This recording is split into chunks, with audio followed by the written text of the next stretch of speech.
I want to say goodbye and thanks for your help. I want to talk with you a little about what has happened since I became your president. I am speaking to you from the room where I have worked since April 1945. This is the President's office in the West Wing of the White House, and this is the desk where I have signed most of the papers that embodied the decisions I have made as president. It has been the desk of many presidents and will be the desk of many more. The president is required to put in long hours, usually 17 hours a day, with no payment for overtime. I sign my name on the average of 600 times a day and see and talk to hundreds of people every month, shake hands with thousands every year, and still carry on the business of the largest going concern in the world. There is no job like it on the face of the earth. In the power which is concentrated here at this desk and in the responsibility and difficulty of the decisions. I want all of you to realize how big a job, how hard a job it is, not for my sake, because I'm stepping out of it, but for the sake of my successor. He needs the understanding help of every citizen. It is not enough for you to come out once every 4 years and vote for a candidate and then go back home and say, well, I've done my part, now let the new president do the worrying. He can't do the job alone. Empty the drawers of this desk, and as Mrs. Truman and I leave the White House, we have no regret. We feel we have done our best in the public service. I hope and believe we have contributed to the welfare of the nation and to the peace of the world. And now the time has come for me to say good night and God bless you. Harry Truman, January 15th, 1953, 10:30 p.m. on national television. The first president whose farewell remarks were broadcast from the Oval Office. President Truman was joined on camera by his wife and daughter. The next day's New York Times headlined its lead story, President on Air, and reported that as the glaring lights went out and the camera lens turned away, all three broke into smiles. 5 days later, the Democrat would be replaced by a Republican, Dwight Eisenhower. And since Harry Truman, giving a televised farewell address has been a presidential tradition. In this episode of C-SPAN's podcast, The Weekly, during these final days of Joe Biden's presidency, we hear famous, iconic, and otherwise notable lines and phrases from departing presidents saying farewell to the nation. January 17th, 1961, 3 days before John F. Kennedy becomes president, Dwight Eisenhower says goodbye from the White House. With its impact on future policy, his is considered the most famous farewell speech given by a president. The National Archives describes President Eisenhower's farewell this way. Those who expected the military leader and hero of World War II to depart his presidency with a nostalgic, old soldier speech like General Douglas MacArthur's were surprised at his strong warnings about the dangers of the military-industrial complex. Our military organization today bears little relation to that known of any of my predecessors in peace to risk potential ready for instant action, so that no potential aggressor may be tempted to risk his own destruction. Our military organization today bears little relation to that known of any of my predecessors in peacetime, or indeed by the fighting men of World War II or Korea. Until the latest of our world conflicts, the United States had no armaments industry. American makers of plowshares could, with time and as required, make swords as well. But we can no longer risk emergency improvisation of national defense. We have been compelled to create a permanent armaments industry of vast proportions. Added to this, 3.5 million men and women are directly engaged in the defense establishment. We annually spend on military security alone more than the net income of all United States corporations. Now, this conjunction of an immense military establishment and a large arms industry is new in the American experience.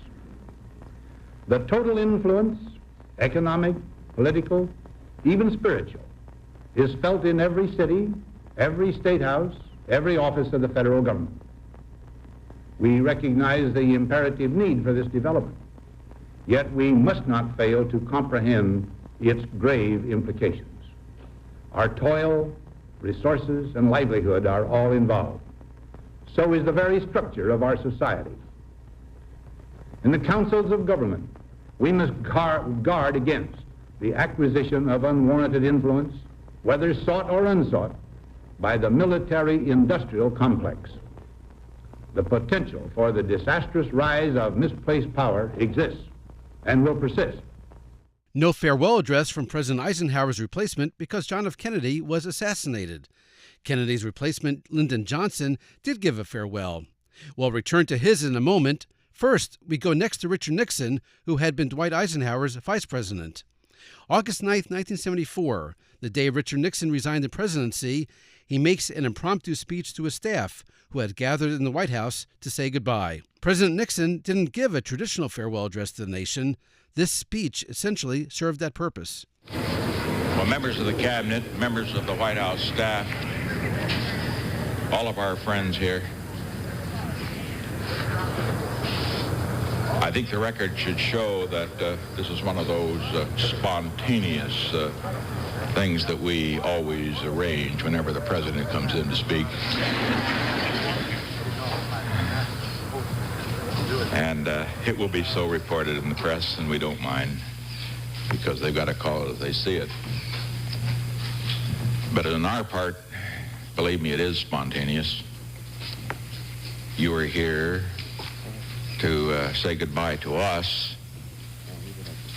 and we don't have a good word for it in English.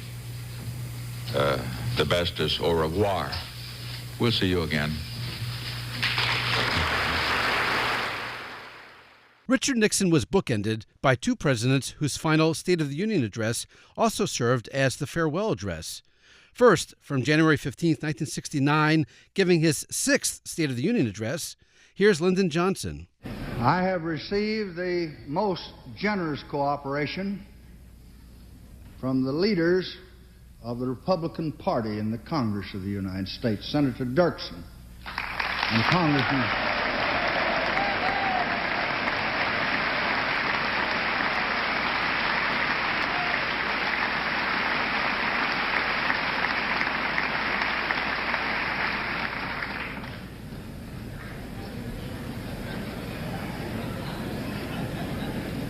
and Congressman Gerald Ford, the minority.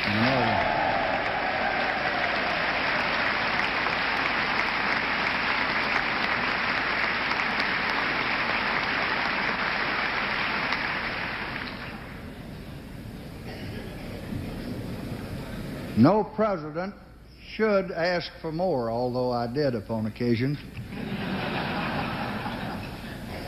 But few presidents have ever been blessed with so much.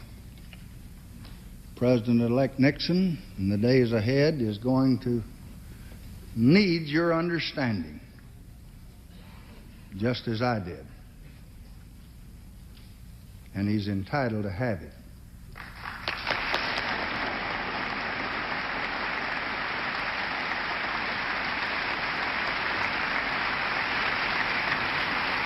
And I hope every member will remember that the burdens he will bear as our president will be borne for all of us. Each of us should try not to increase these burdens for the sake of narrow personal or partisan advantage.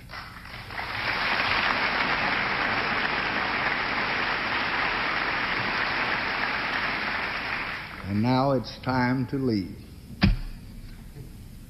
I hope it may be said 100 years from now that by working together, we help to make our country more just. More just for all of its people, as well as to ensure and guarantee the blessings of liberty for all of our posterity. Lyndon Johnson was the first president since John Adams in 1800 to deliver his final State of the Union message in person. And note that LBJ mentioned Gerald Ford. In 1977, President Ford also chose to repurpose his State of the Union address as his farewell. As I look to the future, and I assure you I intend to go on doing that for a good many years,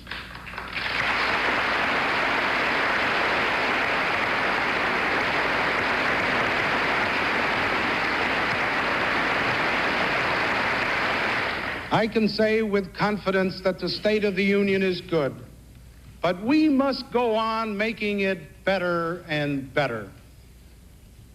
This gathering symbolizes the constitutional foundation, which makes continued progress possible, synchronizing the skills of three independent branches of government, reserving fundamental sovereignty to the people of this great land. It is only as the temporary representatives and servants of the people that we meet here. We bring no hereditary status or gift of infallibility, and none follows us from this place. Like President Washington, like the more fortunate of his successors, I look forward to the status of private citizen with gladness and gratitude. To me, being a citizen of the United States of America is the greatest honor and privilege in this world. By the way, 100 years before Gerald Ford used the State of the Union as a farewell message, Ulysses Grant did the same. He wrote to Congress, "Mistakes have been made, as all can see, and I admit, but I leave comparisons to history, claiming only that I've acted in every instance from a conscientious desire to do what was right, constitutional, within the law, and for the very best interests of the whole people. Failures have been errors of judgment, not of intent." In 1981, the presidential farewell address was back in the White House and broadcast live on radio and television. From the Oval Office, here's Jimmy Carter. There are real and growing dangers to our simple and our most precious possessions. The air we breathe, the water we drink, and the land which sustains us. The rapid depletion of irreplaceable minerals, the erosion of topsoil, the destruction of beauty, the blight of pollution, the demands of increasing billions of people, all combine to create problems which are easy to observe and predict, but difficult to resolve. If we do not act, the world of the year 2000 will be much less able to sustain life than it is now. President Ronald Reagan gave his farewell address on January 11, 1989. It was the 34th time the 40th president spoke from the Oval Office. I've been reflecting on what the past 8 years have meant and mean, and the image that comes to mind like a refrain is a nautical one. A small story about a big ship and a refugee and a sailor. It was back in the early 80s, at the height of the boat people, and the sailor was hard at work on the carrier Midway, which was patrolling the South China Sea. The sailor, like most American servicemen, was young, smart, and fiercely observant. The crew spied on the horizon a leaky little boat, and crammed inside were refugees from Indochina hoping to get to America. The Midway sent a small launch to bring them to the ship in safety. As the refugees made their way through the choppy seas, one spied the sailor on deck and stood up and called out to him. He yelled, "Hello, American sailor. Hello, freedom man." Toward the end of the speech, President Reagan returned to the theme of Freedom Man.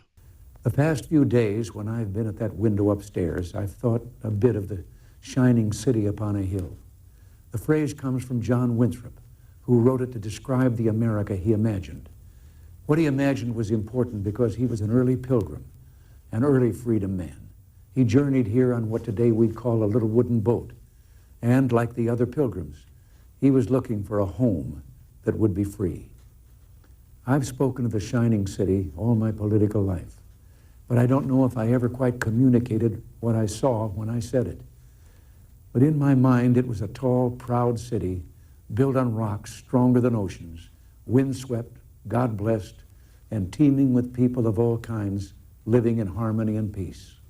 A city with free ports that hummed with commerce and creativity. And if there had to be city walls, the walls had doors, and the doors were open to anyone with the will and the heart to get here. That's how I saw it and see it still. George H.W. Bush was the first president who gave a televised farewell speech somewhere other than Washington, D.C.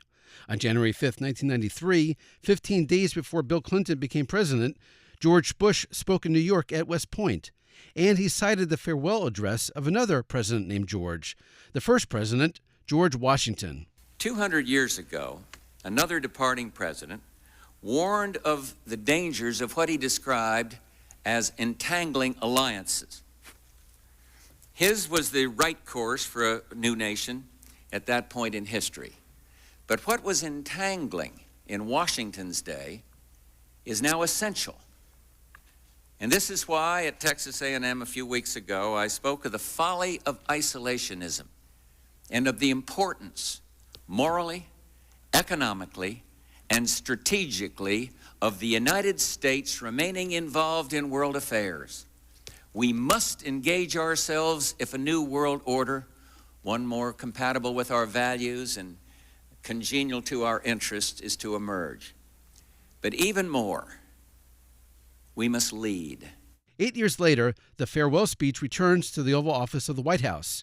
As you heard, in his farewell speech, George Bush cited the first president and entangling alliances. On January 18, 2001, President Bill Clinton cited the third president and entangling alliances. In his first inaugural address, Thomas Jefferson warned of entangling alliances.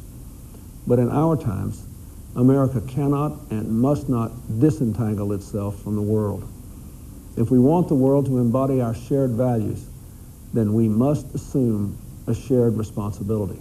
On January 15, 2009, President George W. Bush gave his final speech from the White House.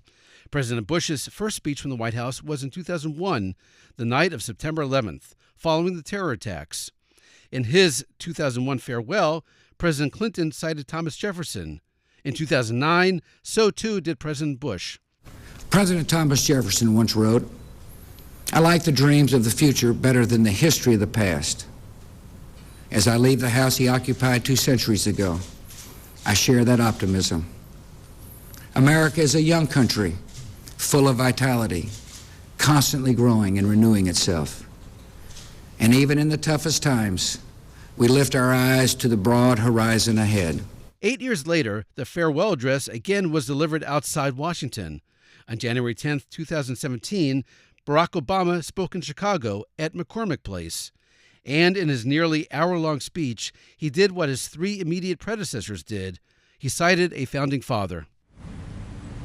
In his own farewell address, George Washington wrote that self-government is the underpinning of our safety, prosperity, and liberty. But from different causes and from different quarters, much pains will be taken to weaken in your minds the conviction of this truth. And so we have to preserve this truth with jealous anxiety that we should reject the first dawning of every attempt to alienate any portion of our country from the rest, or to enfeeble the sacred ties that make us one. And a historical footnote to Barack Obama's speech. It was the first presidential farewell that featured music. After President Obama spoke and was joined on stage by his family and Vice President Joe Biden, they played pop tunes. And here's some bar trivia for you. What was the first song they played? Land of Hope and Dreams by Bruce Springsteen. And that was also the song played at the end of Barack Obama's August 20th, 2024 speech at the Democratic National Convention, and that was in Chicago too. Next, Donald Trump. On January 19th, 2021, the streak of farewell speeches citing George Washington or Thomas Jefferson was broken. No mention of either founding father, but there was a hint that Donald Trump might one day be back as president. Now, as I prepare to hand power over to a new administration at noon on Wednesday, I want you to know that the movement we started is only just beginning. There's never been anything like it. The belief that a nation must serve its citizens will not dwindle, but instead only grow stronger by the day. As long as the American people hold in their hearts deep and devoted love of country, then there is nothing that this nation cannot achieve. Our communities will flourish, our people will be prosperous, our traditions will be cherished, our faith will be strong, and our future will be brighter than ever before. I go from this majestic place with a loyal and joyful heart, an optimistic spirit, and a supreme confidence that for our country and for our children, the best is yet to come. Presidential historian Tevi Troy recently noted this about President Trump to the Washington Post. He's one of the 15 people who've served 2 terms, which puts him in elite company. Those are the ones we talk about. All the ones who are part of the historical conversation are the 2-termers. Finally, we end this podcast by going back to how Richard Nixon ended his speech. August 9th, 1974, from the White House. The night before, he announced his resignation. It was the 37th president's 37th address from the Oval Office. We pick up again the next day, his farewell address to staff. And so I say to you on this occasion, we leave proud of the people who have stood by us and worked for us and served this country. We want you to be proud of what you've done. We want you to continue to serve in government if that is your wish. Always give your best. Never get discouraged. Never be petty. Always remember, others may hate you, but those who hate you don't win unless you hate them. And then you destroy yourself. And now, a bonus clip. We've heard several departing presidents cite George Washington's farewell address, but George Washington did not publicly deliver it. It first appeared on September 19, 1796, in the Philadelphia Daily American Advertiser, and then in papers around the country. But that won't stop us from hearing it. How can we possibly pull off such an amazing technological feat? Simple. Every February, U.S. Senators go to the floor to read George Washington's farewell address in its entirety. It's a Senate tradition that goes back to 1893. Since then, the Senate has observed George Washington's birthday by selecting one of its members to read the farewell address. The assignment alternates between senators of both political parties. So, from February 22, 2000, here's Democrat from New York, Daniel Patrick Moynihan. In his life, George Washington did 2 things without equal in the history of governments. The American colonies, having revolted against the rule of King George III, Washington assumed command of a makeshift army and in 6 years fought his way to victory. Whereupon he resigned as commander-in-chief and turned over the army to the civil authorities, such as they were. 14 years later, having served 2 terms as president of a new government, he announced he would retire, although his re-election was not in doubt. These 2 actions, said George III, quote, placed him in a light the most distinguished of any man living, the greatest character of the age. Looking back, we might say the greatest character of the ages. For these 2 actions laid the foundations of republicanism, which in his farewell address he presciently foresaw and fervently predicted would strengthen and grow across the world. And now to the address proper. To the people of the United States. Friends and fellow citizens, the period for the election, for a new election of a citizen to administer the executive government of the United States being not far distant, and the time actually arrived when your thoughts must be employed in designating the person who is to be clothed with that important trust.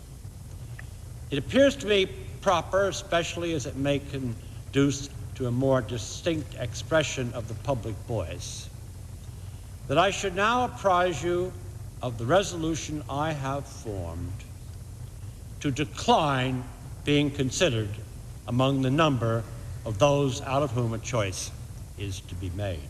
You can hear presidential farewell speeches in their entirety by using the C-SPAN video library. Then watch and listen to C-SPAN networks for President Joe Biden's farewell speech. And in 4 years, assuming he gives one, watch and listen to C-SPAN networks again for President Trump's second farewell speech, becoming the first president to do 2 of them on TV, and putting him in the rear company of Grover Cleveland, who also served 2 non-consecutive terms. In December 1896, President Cleveland concluded his second term with these written farewell words to Congress. In concluding this communication, its last word shall be an appeal to the Congress for the most rigid economy in the expenditure of the money it holds in trust for the people. The way to perplexing extravagance is easy, but a return to frugality is difficult. When, however, it is considered that those who bear the burdens of taxation have no guarantee of honest care save in the fidelity of their public servants, the duty of all possible retrenchment is plainly manifest. And President Cleveland ended this way: when our differences are forgotten and our contests of political opinion are no longer remembered, nothing in the retrospect of our public service will be as fortunate and comforting as the recollection of official duty well performed and the memory of a constant devotion to the interest of our confiding fellow countrymen. For now, back in 2025, thanks for listening, happy searching, and for our closing music, we return to Lyndon Johnson's 1969 farewell address. You heard him end by saying, "Now it is time to leave." Indeed, that's exactly what he did. He left the podium, went down to the floor, shook hands with members of Congress and senators, and then something extraordinary happened in the chamber. They started singing Auld Lang Syne.